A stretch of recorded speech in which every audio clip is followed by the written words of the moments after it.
like to submit to our nation my personal testimony of one document related to one of these ongoing topics, which I saw while in office serving on the State Federal Relations and Veterans Affairs Committee. The document I saw was an official brief from President Eisenhower.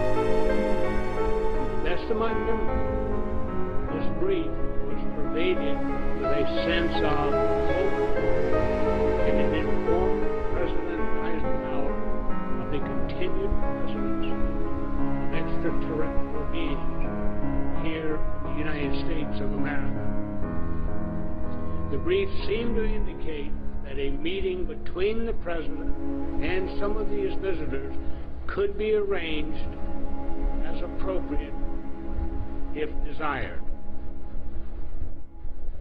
While I can't verify the times or places or that any meeting or meetings occurred directly between Eisenhower and these visitors, because of his optimism in his farewell address in 1961, I personally believe that Eisenhower did indeed meet with these extraterrestrial off-world astronauts. I hope my personal testimony will aid the nation in its quest for continued enlightenment. I am honored to follow in the footsteps of those who have come forward with their personal testimonies, those who deserve the admiration of the American people for sharing their accounts publicly in an effort to elevate our knowledge to a higher understanding of our existence. People such as former astronaut John Glenn, Edgar Mitchell, Gordon Cooper, and Buzz Aldrin, just to name a few. Former presidents Ronald Reagan and Jimmy Carter, Captain Bill Newhouse of the United States Marine Corps, Lieutenant Colonel John Williams of the United States Air Force, Colonel Philip Corso, Sr. of the United States Army, Commander Graham Bethune of the United States Navy, along with David Hamilton of the Department of Energy, Donna Hare of NASA, and James Coop of the National Security Agency. I would also like to thank the countries of France, Brazil, Britain, Russia, Italy, Denmark, Sweden, Norway, New Zealand, and our neighbor to the north, Canada, Uruguay, and Australia, for also opening their files to the citizens of their countries and allowing them access to information that is so very important to the evolution of humanity. I thank you for allowing me this opportunity to have a small part in doing the same by sharing the information I have given you today. Thank you very much. And I'd like to thank our communications crew for helping us make this happen today. And I'd also like to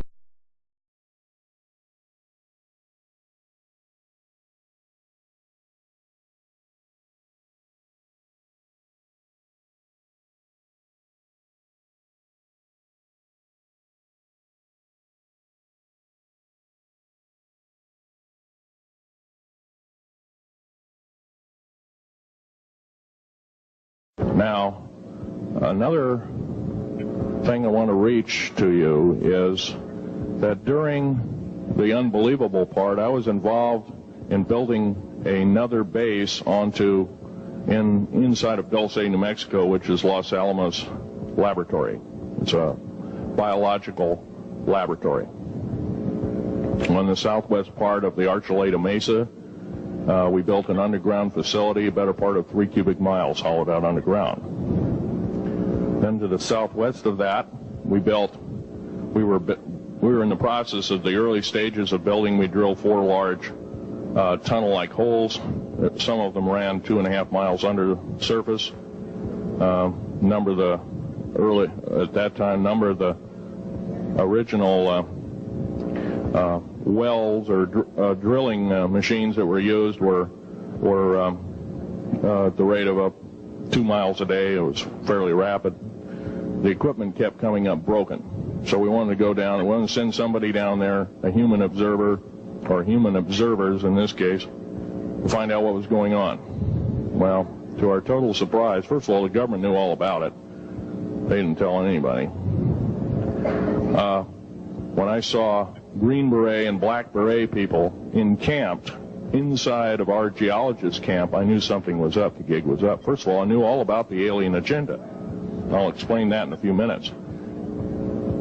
The large alien grays had been encamped there for as best as believed possible about 400 or 500 years. Had been one of their internal bases. And we drilled holes right on top of it. All the stinking air, all the black sooty air came right out as soon as the first hole was sunk, and all this soot came up, and well, that's when all the hell broke loose, really, all started. Anyway, after we drilled all 4 holes, it took about 2 days to drill all 4 of them. And when you build an underground base, you drill 4 basic holes, and then you build called stopes or cross-member holes across, and then you use blasting equipment, special blasting equipment by the analyzation of the rock formation, and you literally blast out or tunnel out or deflagrate or melt rock out to build the large rooms that are required for this underground base. Well, in this process, I was lowered down the basket of one of these holes, and about from me to this elderly woman here in the front was sitting a 7-foot-tall alien gray. The stench was worse than the worst garbage can you can imagine. The person was or the entity was absolutely horrible. I didn't waste any time. I reached for my pistol. At that time, as an engineer, I didn't have time to carry all the Folderol of one of these big submachine guns that all the sea spray and the yellow fruit and all the outer perimeter and inner perimeter security people carried. I carried a little Walther PPK pistol with a 9-shot clip. This was in late August of 1979. Now, you got a regular suit of clothes, you got a regular clothes on, plus you're in almost like a spacesuit environment, and you're reaching for a gun. It's not the easiest thing to do, and then to pop a clip in it and start shooting. And I killed 2 of them. Yes, they're mortal, and they do die. However, in the process, one of them did this. All I remember is that he just kind of waved his hand in front of his chest, and the next thing I know, this blue beam hit me and just literally opened me up like a fish, and burnt my fingers right off of me. And it was some form of electrical force, because the kind of like being hit by a lightning bolt burned all my toenails off of me. Completely crispy crittered my left foot, burnt the shoe right off of me. All I remember is the smoking remains, and I'm still conscious, but in and out of, I didn't remember much. And there was a Green Beret that was right behind me that risked his life. In fact, he died. But he risked his life. He shoved me back in the basket and hit the button and took me up. And I wouldn't be alive talking to you today if it wasn't for him. I'm forever indebted. He lost his life.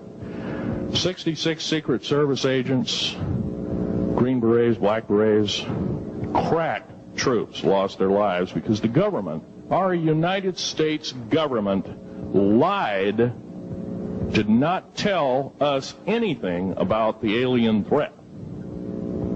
There's a war underneath there, and I'm talking dead serious.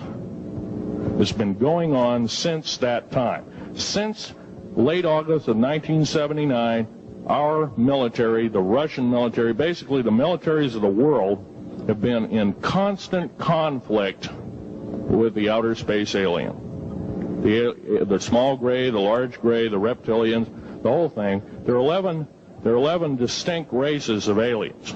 2 are benevolent. 1 had to leave here in a hurry because their world is under attack, both on the surface as well as underground there, the Pleiadians. They're familiar, maybe some of you are familiar with that. Would some of you raise your hands who've heard of Billy Meyer and some of the, very good, about half the group. Well, Billy Meyer is one of these lucky people that they figured, well, he's kind of a simple type, we'll show him everything. Well, these are the benevolent aliens, and they've been here helping us. In fact, I have a picture, let me reach for it here.